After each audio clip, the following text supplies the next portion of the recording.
Meus irmãos, para entendermos este Evangelho, devemos começar onde paramos no domingo passado. Vocês lembram que Jesus chamou 4 discípulos? 4 é o número dos pontos cardeais, é o número indicando que o Evangelho ia se propagar pelo mundo todo. E lembra que ele falou para eles: "Vinde após mim, que eu farei de vocês pescadores de homens"? Pois bem, no texto de hoje, nós vamos ver ele atuando como pescadores de homens, ele e mais seus discípulos. Para tanto, eles vão numa sinagoga durante o sábado. Sábado é o dia da liturgia judaica, é o dia sagrado dos judeus. Mas ele não vai lá para participar propriamente do rito. Ele vai lá fazer o quê? Ele vai lá ensinar.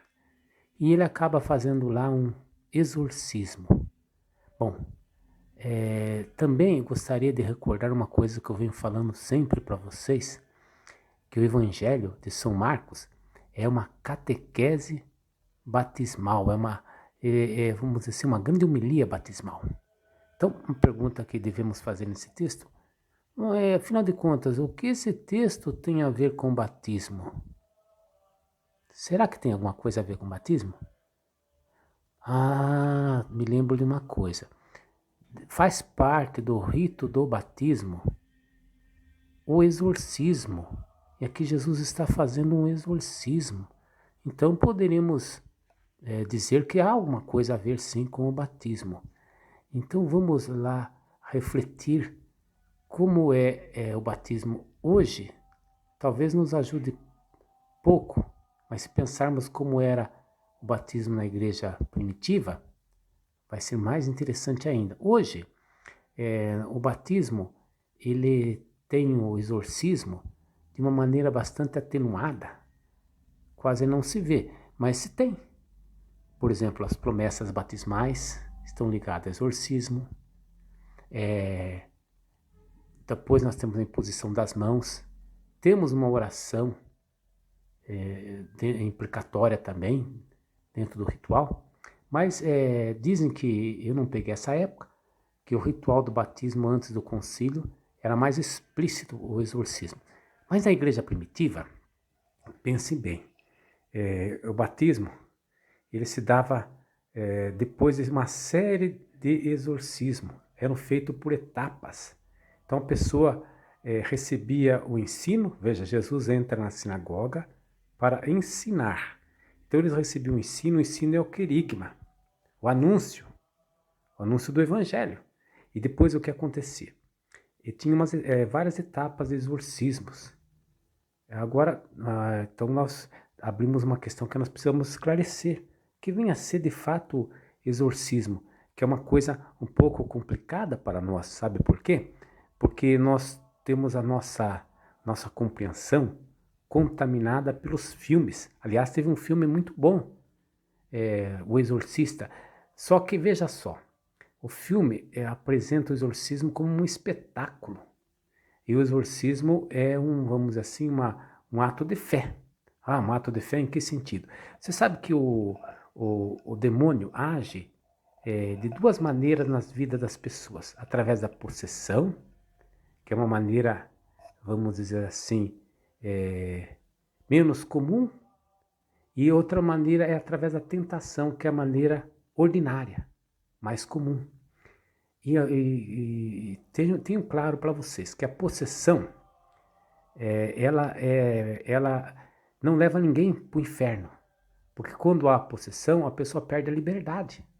É o espírito maligno que está agindo na pessoa. Mas a tentação é corriqueira. A tentação ataca todo mundo. Até o próprio Senhor Jesus foi tentado.